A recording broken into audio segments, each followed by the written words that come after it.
each one of those qualifies as what the industry would call a heavy hitter. Yeah. That's a technical term, Max. You can explain that for the fans. That means there's a lot of weight to them. Mm-hmm. And when they hit, it makes a big impact. Yeah. So for these movies, when they bring the reels to the theaters, a heavy hitter has thicker reels if it's been deemed a heavy hitter by Hollywood, so it's harder to get to the theaters. So Jaws is they say it's the original blockbuster. Yeah, they do. Here comes the theme!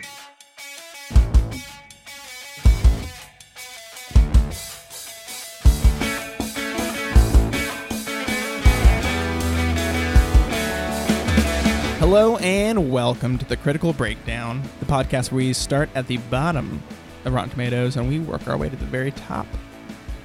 I'm Max. And I'm Scott. And today we're talking Spotlight, rated 97% on Rotten Tomatoes. Scott's choice for the 97 line. So when you talk about this episode, make sure you hashtag with Scott's choice. Yeah. And also, if I had my own Criterion line, this would be a Scott's choice. Nice. Because I loved this movie when it's it came very out. good. I remember that Best Picture race was pretty wide open. Yeah. It was like The Revenant, The Big Short, Spotlight. Those were like the big ones. Mad Max, a lot of people were talking about, but I don't think it ever really had a Best Picture shot. It won like the whole suite of technical awards, but it was nominated. It was nominated, yeah. It's a and fine American piece Sniper of movie making, was nominated there. And we'll talk about Mad Max in a bit, maybe. Yeah. But Spotlight I was always all over because it's just such a solid movie. In every aspect, it succeeds. It tells a great story. It's a good bit of cinema. Yeah.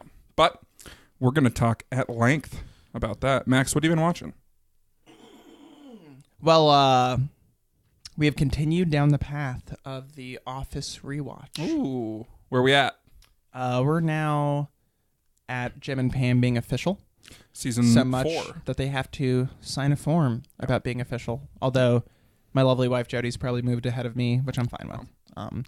But to alleviate my, I still like to watch The Office, but I'm not glued to these episodes from here out. Fair. But to alleviate that, I have picked up a Parks and Rec rewatch. Same crew. So that made it. Yeah, exactly. Yeah. But they're both very rewatchable. Excuse me. They're both very rewatchable shows. Like that humor, there's just like a warmth to rewatching them. There's different types of comfort offered by both. Yeah. So yeah, like a familiar cast of characters, particularly in Parks and Rec. Yeah. But yeah, I always feel like it's like a comfort blanket. You know? I'll agree. You throw it on, you feel good. It's what a good sitcom should be. Yeah. I mean, there's the like even really really smart sitcoms like Friends, which these are smart sitcoms too. Yeah. But with that, it's like returning home when you visit a good Seinfeld episode, when you see a good episode of Friends, which people go back and forth on Friends, if it's smart or not. Really, the best thing about like a good comfort sitcom, I think, was best coined by Cheers, the theme song. Sometimes you want to go where everybody knows your name. It's true. And I think that's kind of... Cheers set a bar with that, and I think all the really good shows have kind of hit that. Nice. Cheers set a bar. It's like Albert's here with us again. Yeah. In spirit, he is. Yeah. Nice. Nice. Yeah. I guess I thought it was in spirits. Like, I've got a bit of a loose connection to Cheers. Not personally, but with something I've been watching, which is something you've been watching. Go on. I started watching the 90s nice. on Netflix. Yeah. You remember any of it? Any of the 90s? Just kidding. You said you were in a weird spot last time with like timeline with it. Or like some of it you actively in the actual 90s I was. But then watching it, I do have pretty good memory of the past week. But they touch on the Cheers finale and stuff in that, in those first couple episodes that are about TV. So yeah. I'm on, they did a Bill Clinton episode, which I found very interesting, and now they're on, like, global political stuff, and I'm not as interested anymore. Maybe I'm just a big kid at heart. All I want to see is the TV. They'll probably swing back. Yeah, I mean, not every episode's got a theme. I don't know if how it ends, because I haven't finished watching it yet. But with Y2K. Yeah, I assume there's going to be a couple internet episodes. Yeah, each episode has, like, a title based on, like, what it's about. So this one, episode 4, is New World Order. We talk a little Gorbachev. Oh, Gorby. Talk a little Gulf War. Gulfy. The first one, you could say that. Yeah, sure. But it's a good documentary. Yeah, it's cool. I like it. It's half familiar to me, like we talked about last week, where like some of it I recognize, like the music episode. Mm-hmm. They talk about a little bit of like Nirvana and the grunge scene coming up and stuff like that, and that I wasn't so in on. Yeah, but yeah, it's still cool to hear about. They didn't talk Matchbox 20 very much. That's more of a 2000s, I think. Oh. I mean, I figured maybe they have... Like, you could probably squeeze in Dave Matthews in there. They talk about Dave Matthews? Yeah, so... Maybe there's a whole Matchbox 20 episode. That's the 20 is actually not about the 20s. It's going to be about Matchbox 20. Okay, it's a 8-part series. Nice. So. I'd watch it. I did see a new release, though. Ooh. I saw Bad Times at the El Royale. Was it a good time for you? Yeah. It was solid. I went to the theater expecting to watch First Man. Mm-hmm. But for some reason, when I got there, I just wasn't feeling it. I didn't want to watch it. You and All of America. Yeah, I mean, it definitely bombed, but so did Bad Times at the El Royale. That's true. But expectations were higher for First Man. Yeah.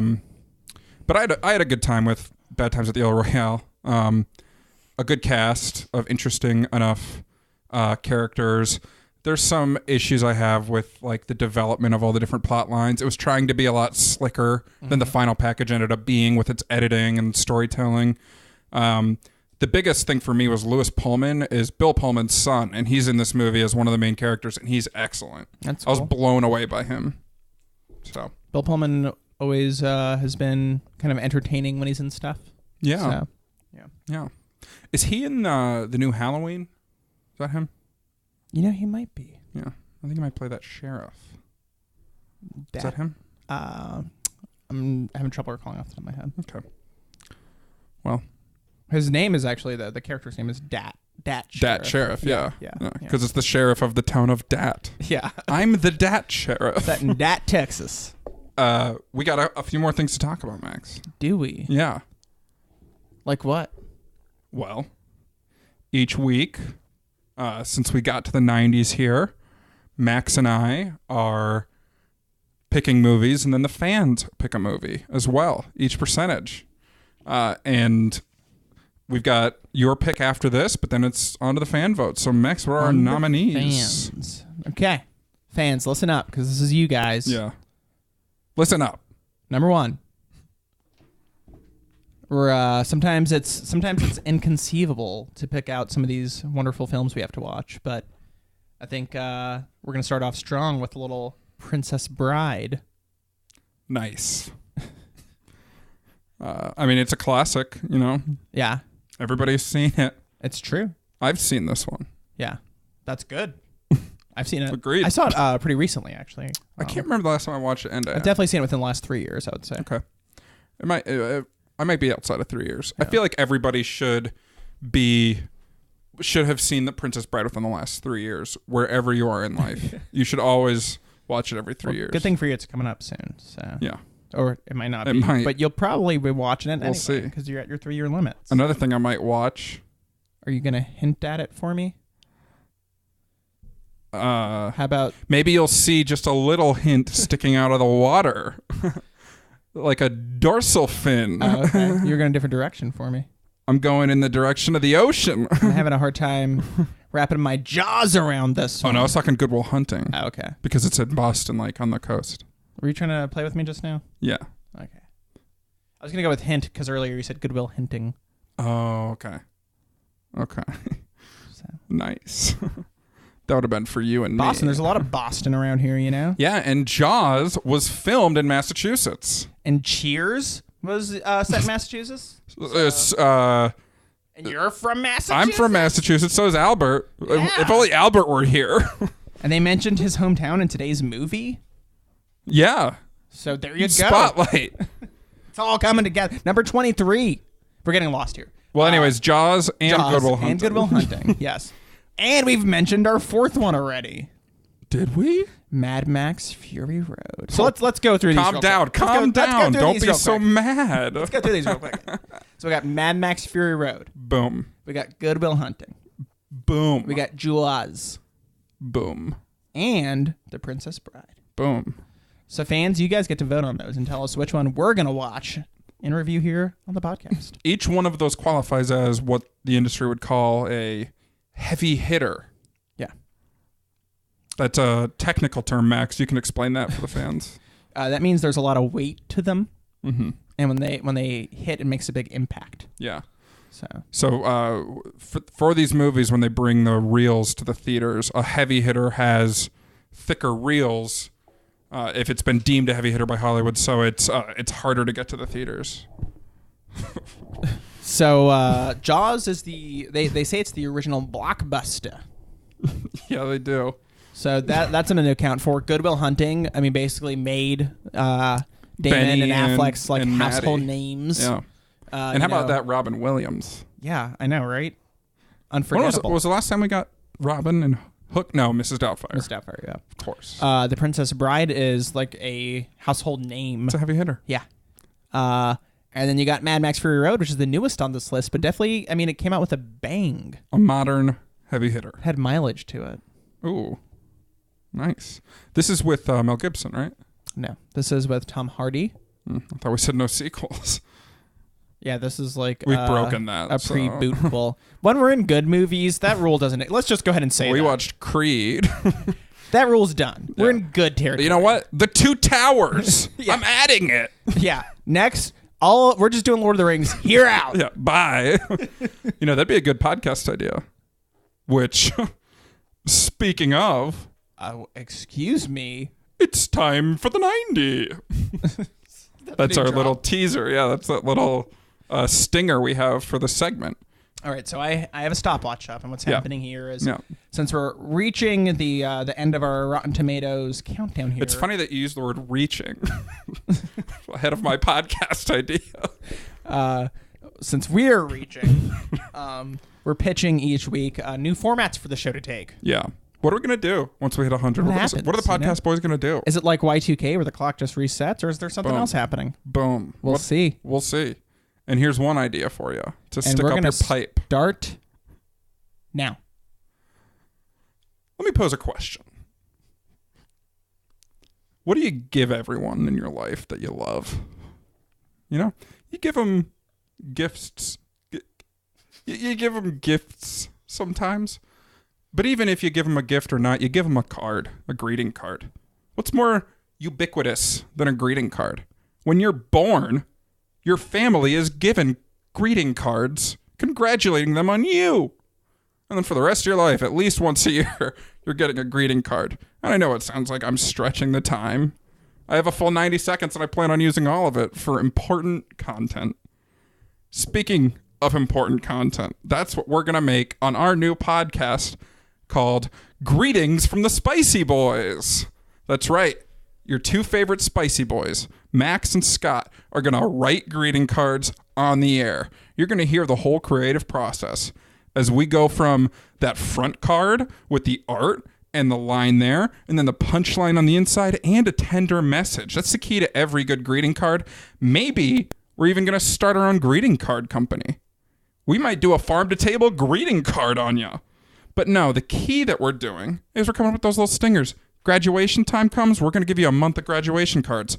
Birthdays always. Mother's Day. Greeting cards for all from the Spicy Boys.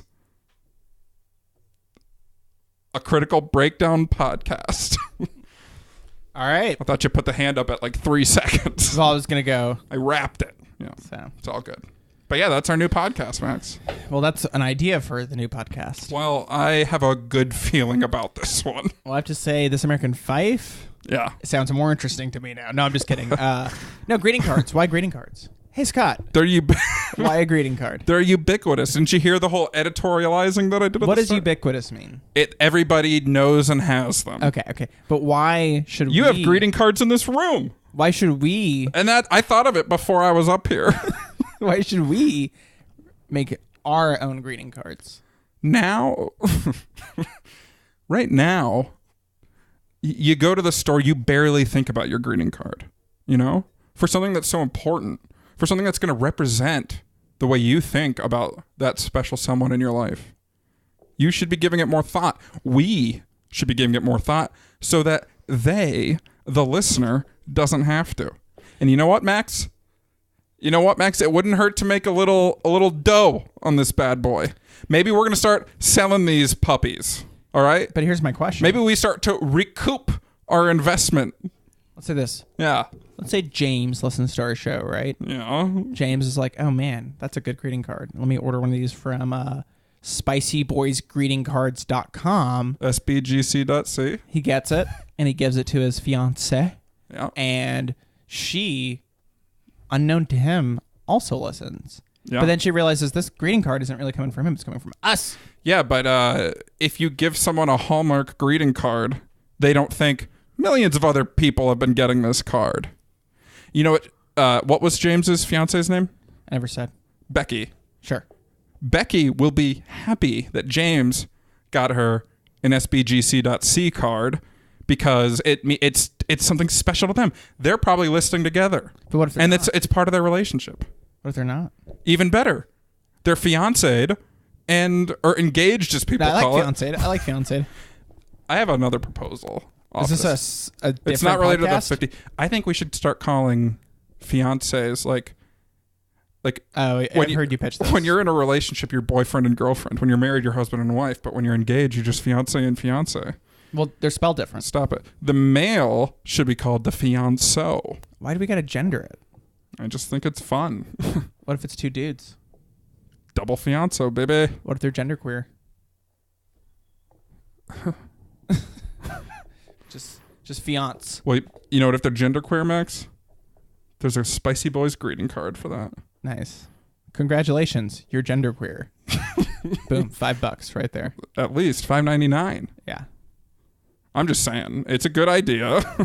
You'll come around when you hear all the praise. My questions aren't opposition, my friend. I know. We're just trying to tease out the ideas. I pitched that good web address, spicyboygreetingcards.com. And then I countered with sbgc.c. I don't think .c's are up yet. Yeah, but they'll get But .cc's are. Are they? Yeah. They've been up for like something to think about. Yeah. Something to think about. Well, but you know what, Max? The key is we need to start expanding our brand, is what I'm saying. Okay. And this is a way to do it. Yeah. You know?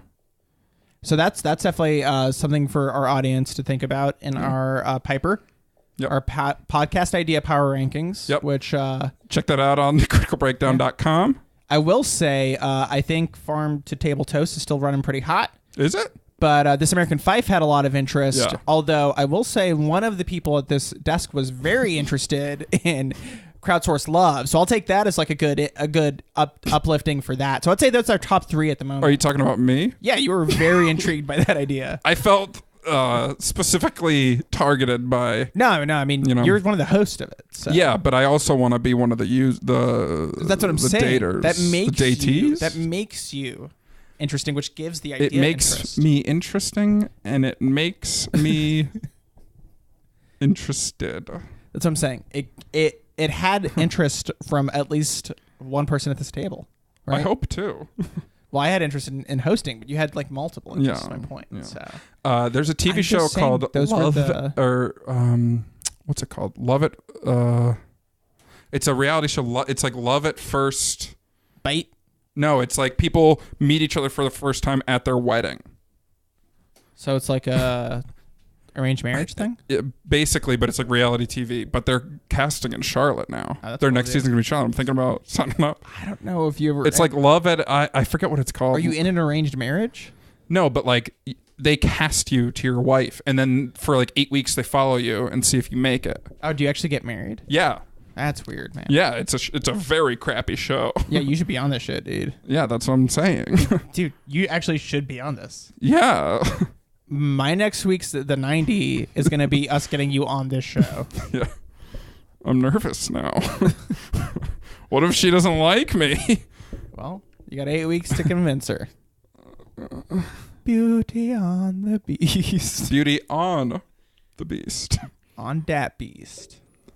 Anyways, that's the 90. Yeah, let's talk about something else so that we don't. We're gonna take a break, and we'll be right back.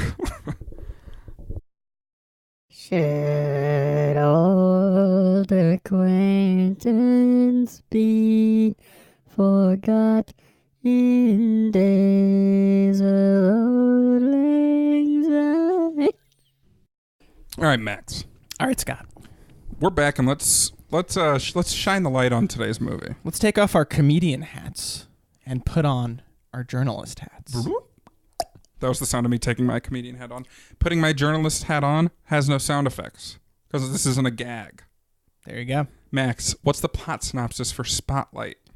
The true story of how the Boston Globe uncovered the massive scandal of child molestation and cover-up within the local Catholic archdiocese, shaking the entire Catholic Church to its core. Yeah, this is obviously no laughing matter. Nope. And we've been known occasionally to make jokes during an episode. So I hope nobody takes offense if we do crack wise a little during our discussion. But we fully respect the gravity of the plot of this movie. And for anybody who listens, maybe at work or around your kids, there are some graphic themes in the movie. There's no graphic scenes in the movie, but there's a lot of discussion of really, really terrible things that happen in real life. So, if you're looking for a lighthearted experience around a group or something, maybe just tune back in later. Yeah, or check out our episode on the Mummy. Yeah, check out the Mummy. That's a romp. That's a classic. So you know what? Play the episode now. Yeah. And then skip ahead 55 minutes. No, I'm telling the editor. Put the episode in at this point. Yeah. And then that'll all play through, and then we'll pick up with Spotlight. If you already listened to that one, just skip ahead 55 minutes and you'll be back to where we're at. So. Perfect. Yeah. No, this is a really solid movie, like we mentioned at the top, but one of the interesting subplots of the movie, of the creation of the movie, is it's directed by Tom McCarthy, who's actually got a pretty good track record of creative works. Like, he wrote an unaired pilot of the Game of Thrones show, and then he served as an executive producer on at least the premiere episode. Yeah. So I think he was working with the folks who ended up making it, but they just didn't use his pilot. Yeah, he was working for them. He shot the pilot, and basically... it's kind of, I thought it was kind of funny when I looked it up. Craig Mazin, who runs a popular podcast and used to be Ted Cruz's college roommate, and has written a slew of movies ranging from like pretty okay to pretty bad, which is fine. Pretty standard career. Yeah, just like anybody's career. But he just wrote them a note saying like massive problems. And so they had to do like a complete reshoot, and they did a lot of recasting. Yeah. And they had a very short amount of time to get it right this next time, and they managed to do that because obviously Game of Thrones is huge now. Yeah.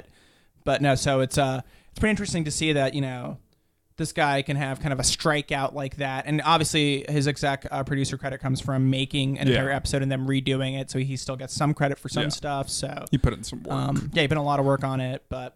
It's interesting. The bigger myths that was often talked about around the Academy Awards in 2016 was The Cobbler, which was the last movie that Tom McCarthy had directed, which was like a 5% on Rotten Tomatoes Adam Sandler movie. Yeah. And it was a total dud. Yeah. And so that was the big story because he was nominated for Best Director for this, and his last movie was a total whiff. Yeah. But he wrote Christopher Robin, which just came out, and I didn't see it, but it got decent enough reviews. And he wrote The Nutcracker in the Four Realms, which doesn't look too good to me, but that's just based on the trailers. But I've heard there's been a lot of like behind the scenes issues with that one too. That sounds about right to me. Yeah. But and you said he did some work on Fringe, right? No, so that's the other writer. So Tom McCarthy wrote this movie as well with a writer named Josh Singer, who was a staff writer on The West Wing, and then he wrote 8 episodes of Fringe, and he was a writer for The Post and First Man, which just came out. Cool. So, yeah. But so a lot of talent behind this, and then like the cast is insane. Amazing. Yeah. A lot of winners, a lot of Oscar winners and noms on this list, such as Michael Keaton. Mm-hmm. Mark Ruffalo. Won literally the year before for Birdman. Yep. And he was not nominated for this, but both supporting actor and actress nominations for this movie from Mark Ruffalo and Rachel McAdams were both excellent. Mark Ruffalo, to me, is the shining star of this movie, though. Yeah. He does get like the emotional moments. Yeah. For the most part, he's the one who gets to deliver those, and he does deliver. Yeah, he does a really good job. This is probably his pound for pound his best performance I've seen him in. It's up there. I would have to take a look at the old IMDb page. Yeah. But another visit there. Yeah, but he's a really good actor. And but I mean, like pretty much everyone does a really good job. Like there's not a bit of bad acting I could think of in this film. Yeah, Stanley Tucci's also really good. He really plays good. Mitch Garabedian, who's like the kind of crazy lawyer who's working with the children. He's the defense, or I guess he'd be the prosecution in these cases. Yeah, prosecution. But he's defending the children. You have Billy Crudup, who plays more of the defense side of things from the past, and he seems really slimy the whole time. Yeah. But then he delivers like a 1-2 punch towards the end that just, I mean, Crudup just does really, really well with those kind of things. I always love Billy Crudup. Same here. And he doesn't have a huge role in this movie. He has like 3 total scenes, but he does deliver that moment he needs. Yeah. He's like, I sent these to you 3 years ago. And then you have Liev Schreiber in a very understated role. Yeah, very measured. But it's very good. And when he finally delivers praise like towards the end, it's very rewarding. Yeah. And then also though, I will give credit, even though Michael Keaton, like you said, Ruffalo kind of steals the show here. Keaton does a very solid performance, and like you feel everything Keaton's feeling, which is cool. Yeah. Like it's very hard to get that across from as an actor. And he was so good that also the person he's playing was literally freaked out by how good he was at portraying his persona. Yeah. So it's kind of crazy because he was like, he could literally go rob a bank and people would think it's me. Yeah. If he wasn't Michael Keaton, they would think it's him. Yeah. Yeah. I mean, Michael Keaton's pretty awesome here. And one of the criticisms I heard of this movie, because there's a lot of discussion around the Oscars because it was kind of an open race as to what would win. A lot of the criticisms I heard for this movie is nothing stands out. And I think with this cast and their performances, which we agree are all excellent, but they're all like very human and they're very normal. And there's not a ton of those like flashy moments that, like when they put up that little sizzle reel at the best actor nominees, there wouldn't be a scene of Michael Keaton where it's just like totally showing off his range and stuff. It's just like such a solid human performance the whole time. He's like stiff in his movements. Like he feels like a real person. He feels like Walter Robinson. Well, and that's the thing is this kind of movie would be, I don't think it would be good to have Flash. Yeah. Like there's no reason for Flash in this film. And I agree with what you're saying. Like it wouldn't pop out. Yeah. But even then it's like when you have those big performances, sometimes it doesn't look as good. Like when you take Manchester by the Sea, Michelle Williams, like really heartfelt performance. When you just isolate that clip out, the first thing most people who haven't seen that movie are like, "Wow, her accent's crazy. It's like really thick." It's like, yeah, it's really thick. That's the characters. Yeah. They're all like that level. Yeah. But then when you just isolate it, it's like, okay, she's really hamming it up. But then when you see the movie, it's like, oh, that's all that tragedy leading to that point. Yeah, with the context, it changes. So with this is like the polar opposite, where everything's understated because it's a bunch of journalists researching. And I never thought I'd see a movie where there's researching that's like exciting to watch and like thrilling. Yeah. And this has thrilling research. Like flipping through a book is like, it gets you on edge watching this movie. You're ready to see what happens. So. Yeah, and they never like lay it all out for you because like you know what happens because the the scandal within, I guess it's tragedy. It's public, too. So. Yeah, but this public scandal, we all know what happens at the end here. But throughout the research, they don't lay out all the pieces and show you exactly how they got there. Like you're actually kind of doing the research with them in a way. It's kind of like All the President's Men is a good example. Yeah. And The Post, which I just mentioned because Josh Singer was a writer for that. But they're all kind of these investigative journalism movies that I just really like that genre. It's kind of like a subtype of a mystery movie because the clues are there. They're finding clues. They're putting it all together. And this has a lot of really good human moments with it, which is perfect with the whole Catholic Church because, like, Boston, like, everyone's Catholic. Yeah, exactly. You know, Rachel McAdams' character, her biggest struggle is her grandmother, her Nana, goes to church, like, twice a week, 3 times a week. Yeah. And so she stops going because after doing all this research, how could you keep going? And, like, Walter Robinson went to the Catholic school across the street from the Boston Globe, and they find out that one of the teachers there was molesting kids at the school. And he was an athlete, but that guy didn't coach him. And there's one very powerful meetup between Robinson and one of the people who, he's an adult now, but he was coached by this Catholic school teacher that was molesting kids, and he was molested. And it's like, to see an adult man like that in the movie, it's still just like so powerful. Yeah. But everything is so human with it. Like, Brian Darcy James, who is probably like the least well-known actor of the core ensemble here. One of the priests that they discover having been found molesting kids and rehomed basically to one of these places where they just put these priests when this happens to get them out of the limelight. It's like a block away from his house. Yeah. So everybody has personal stakes in it. And he has to struggle with it because they have to keep in spotlight. I guess we should explain that, even though if you're listening this far, you've probably seen the movie, and if not, you should watch it. But it is public knowledge, so this might be... It's fine. Yeah.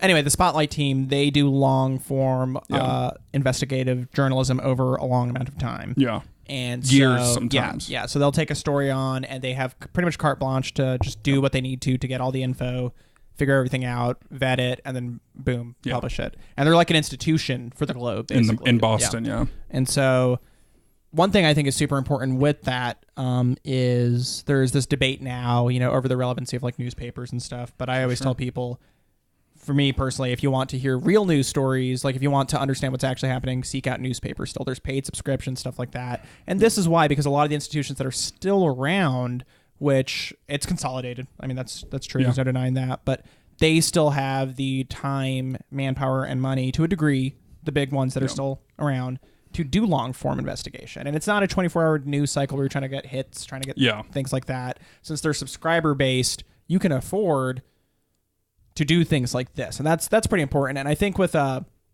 the movie they kind of get to that, because at one point they're saying like, we'll have to put this on the website. People now go to websites. It's pretty easy. You just put a link up there. And they have to explain it to people, which I thought was a good little like addition in there. But this is right when everyone knew newspapers were on like a tight end here, but they were still pretty relevant. And this is 2001. Yeah. Because 9/11 happens in the movie. Yeah. And there's like little hints at that whole discussion, which I thought was pretty interesting. But what's right away, they kind of set the tone in the movie for how important newspapers can be, because Liev Schreiber's character says, I want to make sure this newspaper is important to the people that read it. Yeah. And then Michael Keaton's character responds with, I like to think that it already is. Yeah. But that's kind of a theme throughout it is, just because you think the right thing's being done, it isn't necessarily being done if nobody's like paying attention to it. And it's kind of an interesting struggle that pops up throughout the entire film. It's a good theme too with like today's news culture. Yeah, like turning your head away. It's about being relevant to your subscriber base, and it's like to be important to your readers, you have to be credible, and you have to deliver, be measured, and be truthful, even if it hurts, basically, because that's kind of a big part of this too. Because you can see it even in the newspaper staff, like. It's clear that John Slattery's character is struggling. Yeah, Ben Bradley's the name of his character. He's one of the senior editors. And, whenever they talk about, like Liev Schreiber, they talk about he's like a Jew that's come in here.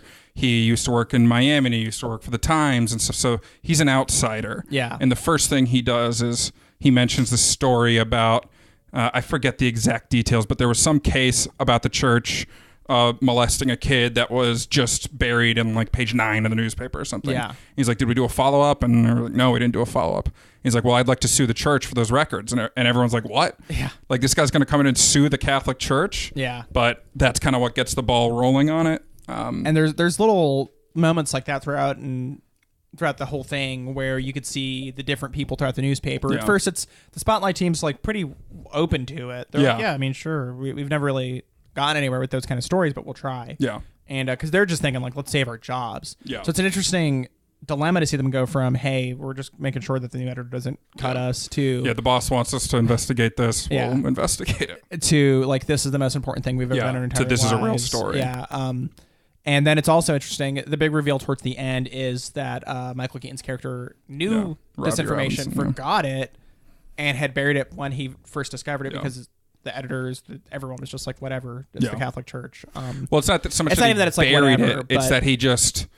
There was bigger news. They did say he buried it in Metro, but I don't think it was like intentional. I think it was just like it's a page 9 type of thing, like whatever. Yeah, exactly. But they didn't go through the investigation. Yeah, exactly. And it's clear that he's having these struggles because throughout, they make little mentions like that. Like Sasha, who's Rachel McAdams' character, she brings him an article. She's like, I found this, which was like the only thing they had written back when he was in Metro. Yeah. And he's like, yep, just keep doing your work. And he doesn't say anything about it. And then the whole time he's having this toughness with one of his like old friends, was a lawyer who had consulted for the church. And he definitely knows some of the stuff that's going on, but he won't go on record and say anything, which you can't blame him for because that's his career. That's like his work. I mean, it's tough, man, because there's this whole discussion just in general of like, moral and ethical decisions that people make. And inside of a religious body, making a moral decision is very difficult in this sense because what is the moral compass, Yeah. And if the church,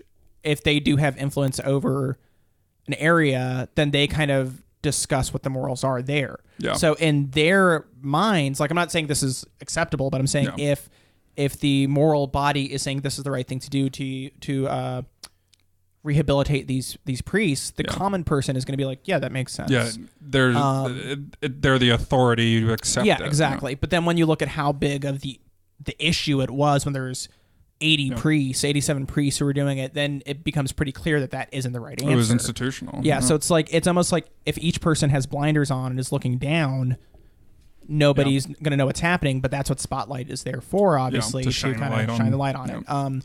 But it becomes a really interesting story there because, like you said, most of the characters, with the exception of like the editor, I think, were raised Catholic. Yeah, have like personal ties. Yes, they all have personal ties, and there's, like you said, with Ruffalo, the big scene, and he's basically getting to the point like, hey, any one of us could have been one of these kids. Yeah. And it wasn't just boys, it was boys and girls. Yep. There's a lot of things going on. Yeah. I mean, it's super interesting. The two things that popped in my head right away is when they're interviewing the victims, and there's Phil Saviano is one of the big ones. Well, first what pops in my head, I don't know if who played him, but the young gay guy. The one that Sasha interviews? Yes. I don't know who played him either. So what's interesting with him is basically he was preyed upon because he was gay. Because he was gay. Yeah. And the pastor, well, the priest, he came onto him with that angle, like, hey, it's okay to be gay. He was like, he preyed upon him with like the counseling angle. Yeah. Like, we can talk about this, and he's your priest. Yeah, yeah. So it's the first time he says too. Yeah. He says it's like God talking to you. Yeah, and it is. It's the first supposed time to be. Someone told him it's okay to be who you are. Yeah. And then the guy raped him. Yeah, raped him. So it's continually. It's there's dark subjects here. And then the next interesting one with Sasha is when she approaches that that older priest. Yeah, the older priest. Yeah, so at one point the biggest break they make is they talk to, I think the real person, his name is Richard Sipe. He's like a psychotherapist who did studies on this, and he was voiced by Richard Jenkins, who he was in Shape of Water. He was the dad in Step Brothers. Everyone would know who he is, but it's good because it's like a generic enough voice that it doesn't stand out when you're listening, because I didn't know until I read the cast. But he tells them, oh yeah, like it's probably 9% of priests or something, and that like opens their eyes that there's something bigger, and then they'd see this trend where every priest who this happened to, you can check in it wasn't a yearbook per se, but it was essentially, it was like a roster, a catalog of all the priests in Boston, in like the parish, I guess. Yeah. And they always use the same terms, like relocated, sick leave, like all this stuff. Yeah. So they find this list of 87 is what it ends up being that fit this mold, this profile. Which when they did the math, 9% of all the priests was 90 priests. So it was right on line. Yeah. And so they're going door to door trying to get people to talk about this. And Sasha goes sort of to one of the priests, answers the door, and he's not lucid. He's not like fully there. Yeah, there's definitely issues mentally. He's very old. She's like, did you molest so-and-so? And he's like, oh, yeah. He's like, yeah, we fooled around, but I didn't get any enjoyment out of it. Yeah, he's like, I don't like calling it molesting. It's fooling around. Yeah. And he's like, and I was molested. Yeah. And he says, like, let me be clear. Like, I didn't get off on this. Yeah. It was so creepy. It was. And obviously, I assume there is factual basis for I would have that to assume, encounter. But it just sticks out, where it's just some of these guys obviously are kind of groomed into it themselves. Yeah, like it was so institutionalized that even the priests, in some sense, and I'm sure that this is not the norm, but clearly, at least in this person's case, they could consider it normal. The John Jay College of Criminal Justice in 2004 found 68% of priests accused of sexual abuse were ordained between 1950 and 1979, which is kind of weird that it's like all kind of close together there, that many.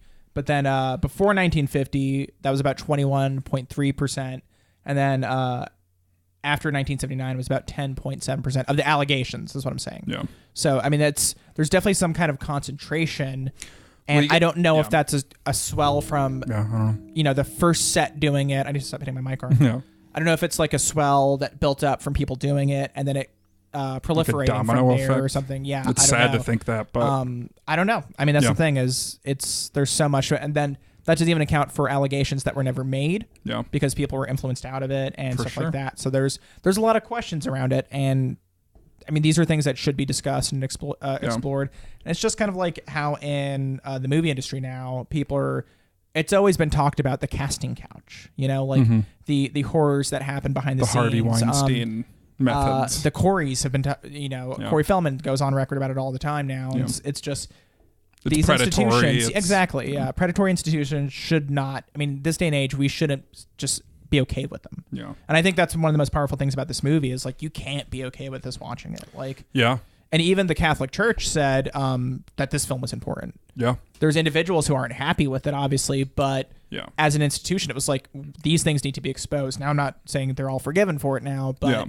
there's definitely a lot of issues there. So yeah, and that reminds me of like the end scene between Robbie and his friend, like when he's convincing him to like go on record to confirm that these priests were all part of these lawsuits.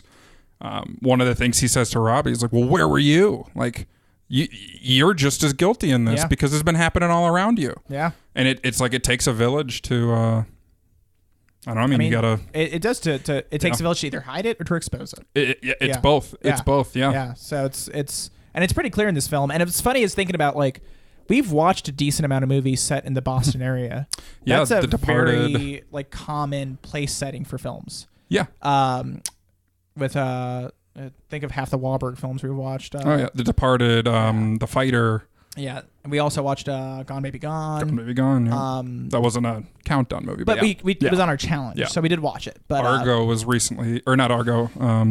Never mind. I was thinking of The Town, which is nothing on our podcast list. But it is in Boston. But yeah, so all these films that are set in Boston, it always has, even in the background, an element of the Catholic Church. For sure. Like, it's so prevalent there. So. Yeah, I mean, I lived in, I didn't live in the Boston area. We lived in Western Mass, but growing up, we went to, the community pool that we went to was at St. Catherine's Church. Yeah. And we went to Camp St. C's every summer. A week of summer camp at St. Catherine's Church. Yeah. And it's just, that was part of the community. Yeah. We joined that pool because like it's a trusting part of the community, or there's a natural trust built there. Yeah. That was around the same time that all this went down. That's crazy, man. That's crazy. I've never thought about it. Yeah. So I mean, it could have been me. It could have been. Yeah.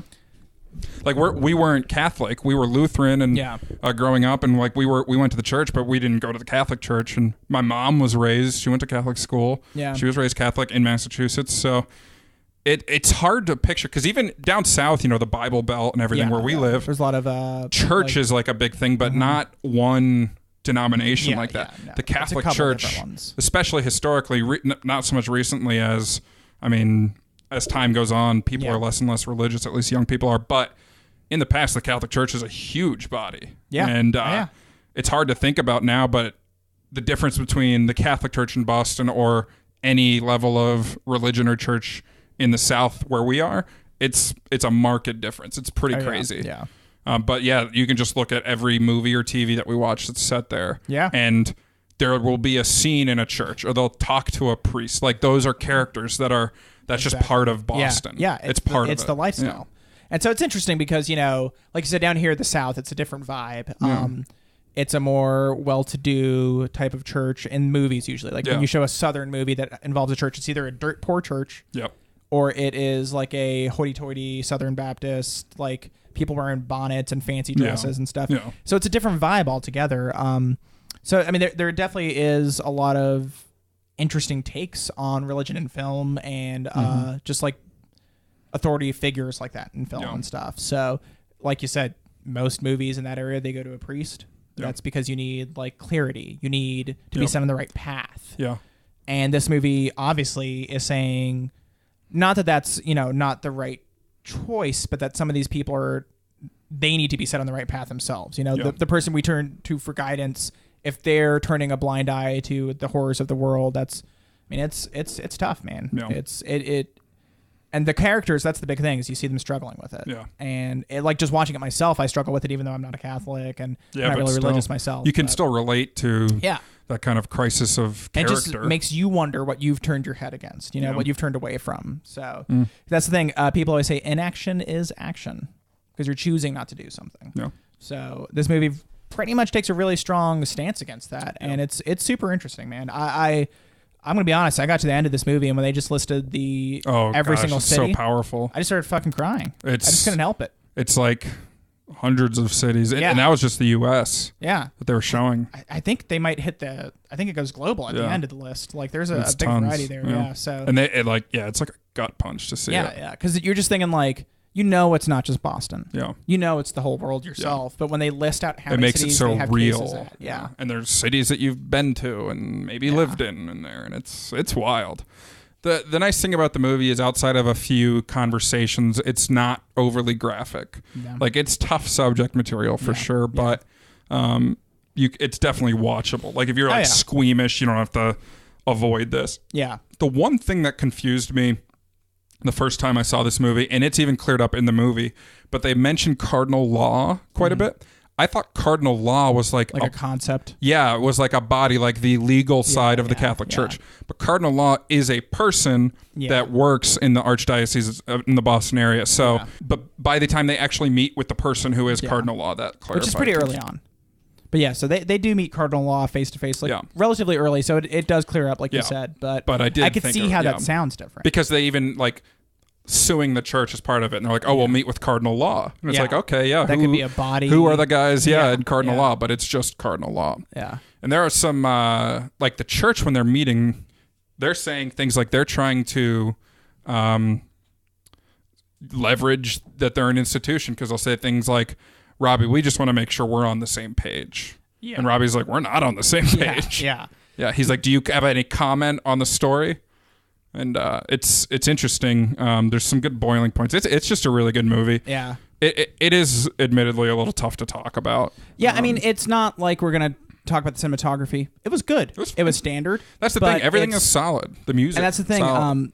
That does make me think of what you were saying earlier where like, it might not be flashy. It might not sit out, but not everything needs to be, if the movie itself, if the story, if the content's so compelling, everything needs to serve that. And if the message is compelling, everything needs to serve that. And it does, yeah. This is like the perfect example for, like, you don't need a 10-minute long take just to say your movie has it to try and get people in the seats. No, tell a story that's worth telling. Yeah. Tell it right. Do everything to serve that story, and you got a Best Picture. And this is a deserving winner. Oh, yeah. Like, the other nominees that year were, we talked about Mad Max, The Revenant, The Big Short. Mm-hmm. I think The Martian might have been that year. All good. All good movies. All a little bit flashy. Yeah. They all, I mean... Yeah. And deservedly, that's fine. That works for there's their stories. Nothing wrong with having the flash, but... I also don't think it is a fair, or I don't think it's a valid criticism of this movie that it doesn't have I agree any flashy moments. Because, like, we've been talking about that scene where Mark Ruffalo, he gets back, the papers are finally freed to him. Even the clerk didn't want to give him the papers that were finally made public, and he had to go get a judge to appeal to show him these papers. He just got back he went to the flight school where the 9/11 terrorists had learned to fly. Yeah. He just gets back to Boston, and he comes once he's got the papers and he read them. He's like, "We have to go to print now." And Robbie's like, "Not yet. We need more than this." And he has that blow up where he's like, "It could have been you. It could have been me." It's like they're raping kids. Like it's such a like it's that. Intense. I'm getting chills just butchering that scene in this description, but I want to watch it again. Like it's I find flash in that because it's just so good. Yeah, like we said, and it's so performance earned. Is there. Like that's after an hour and a half of research where the whole time you know what's happening and you know that they can't yet go to press. Like you get why they can't because they need more. But what's cool is like some people right away when you want to describe a movie like this, you think of the term slow burn, but I don't think this one's a slow burn because like right away you know what's happening. And you're with them with the investigation, and you know that like it's one of the things even before this was a huge story. Like I remember growing up, people talked about the creepy priest here and there, and I mean, we just hear about it, but you never thought it was this wide of an epidemic. You just thought it was like a one-off thing every now and then. So like, and you didn't want to think it was an epidemic. Exactly, yeah. And then once the story broke, it was like huge. But like the movie shows, 9/11 happened shortly after. And shortly before the story. Well, I guess that's true. Yeah. So because they had to put their investigation on hold. Yeah. So 9/11 was like the big news, and there was a lot of war stuff going on in the country after that. But the story, like I remember it breaking, but like I said, the 24 news cycle, they have to sell things and you have to keep moving. So the more sensational stuff that's more titillating versus this stuff, which is just really fucking depressing and hard to deal with. The tanks in the ground, in Afghanistan. Yeah. That gets on. That gets on CNN and Fox 6 News. PM news and stuff. Yeah. The priests raping children over the course of 40 years does not get on thankfully, TV. there are still people pushing on these stories and stuff. I will say this about the cinematography in this film, though. Not just the cinematography, but the set the design editing and everything. Well, I was going to say right away you can tell the very early film is set. The very early part is like the very first scene set. I don't know if they give a year, but it's like 70s or 80s. I think they do, but it was like 79, 82. And it has a very like distinct look to it. Yeah. And then it cuts to modern day for the film. And it very much looks like the 2000s right away, just based off fashion. You see computers, like the loose khaki pants, the old style of computer from the from that 18 years ago, beige desktop. Yeah, and the only people who have like the fancier ones are like higher up type of people. So. It's interesting. They get the tech right, flip phones. They're going to like the tube TVs are still around. They're getting the what do you call the film? The microfiche. Microfiche, yeah. To like look at I said microfiche. Kevin Feige. That's his son is microfiche. Beat me to it. They're going through all that. They have to have people do this kind of research because you can't just Wikipedia. Yeah. But they do a really good job of setting you in the time period. Yeah, costuming, all that. Like Ruffalo has kind of a Caesar cut going on. Oh yeah. Like everything fits how it's supposed to be. Yeah. And you buy into that immediately. There's no question about it. Oh yeah. Obviously, September 11th happens within the film, and that's that even further grounds you in a time. Exactly. Yeah. So. And it derails the story, but the story's still compelling, but it derails their story. Yeah. So much, just like in real life, everybody was derailed by that. So it was a total. Yeah. So the filmmakers have a real handle on like everything they did in this movie, basically. Yeah. I honestly don't really have any detractions to say about it. Yeah. The only other they sort of build this mystery that John Slater's character Ben Bradley is involved somehow. There's one scene where Mark Ruffalo is he's just at his house. He was talking to Sipe. And Slatery shows up, or Ben Bradley shows up, gives him some pizza, and they're talking. And he's like, "This isn't really a story, is it?" And it felt like he was going to be trying to push him against doing the story, and he doesn't. But they do kind of build some dread there that I don't know if it needed to be built. Well, I saw it at first, but the more I thought about it after I finished the movie, I think he was the analog for the person who is still extremely Catholic and doesn't want to believe it. And then when they finally see it in front of their face, they're like, this is real. Yeah. Like the grandmother role. Yeah, like you have to deal with it when it's put in front of you. Yeah. And I think that's where he was. And I think they were definitely making you think when he shows up at the pizza, he's going to be like, come on, dude. I'm going to fire you. The way it was filmed, too. Yeah, it was like very he was talking to Sipe on the phone, and then he's like, hello? Are you there? Yeah. And then there's a knock at the door, and he answers the door, and it's him. And when he leaves, they they film like down this staircase and stuff. It makes it seem like something's about to happen. What's interesting with it, though, is it's like how you'd film the scene like when the serial killer's at the house, but the person inside doesn't know it yet. Yeah, exactly. So like that. And if it was a false, like if it was a fictional film, some bruisers from the church would have come and beat him up afterwards. Bruisers from the church. But it's real life. So it just shows that it's a man struggling with his own faith and his own beliefs, trying to talk to his coworker to understand if this is real. Yeah, and it's not, this isn't a real story so that he can push him down. Yeah. Is this a real story so that he can come to terms with it? For sure. So it's super interesting, and it's very, like you said, it's filmed in a great ominous way. Yeah. So that's, once again, I would say to the people who say this isn't flashy. It's like, it's not that it's not flashy. No. It's very smart. It's that you got to watch it. You'll find the flash. Yeah. Have you seen Bridge of Spies? I have not. Well, Mark Rylance won Best Supporting Actor for Bridge of Spies that year, and Mark Ruffalo was nominated. British Richard Jenkins. Yeah, it is. But I've seen both. I'm going roughy on this one, Mark Ruffalo. I thought. I mean, he's He's the best part of the movie. Yeah. So I would have picked him. But it won Best Picture and Best Original Screenplay. That's cool. This one did. Yeah. So, you know. I think it's well deserved. Yeah. Good choice, my friend. Thank you. That's just what I needed to hear. I do also enjoy journalism stories and stuff, and I'm a big proponent. Yeah. Of the field. Good journalism. Well, Max, where can the good people find us? You can find us grabbing a notebook and scribbling down our notes, not for an investigative story, but for our possible new greeting card business. Yeah. Or you can find us at thecriticalbreakdown.com. You can find me bringing Mark Ruffalo pizza just to hang out for a little bit and understand the world.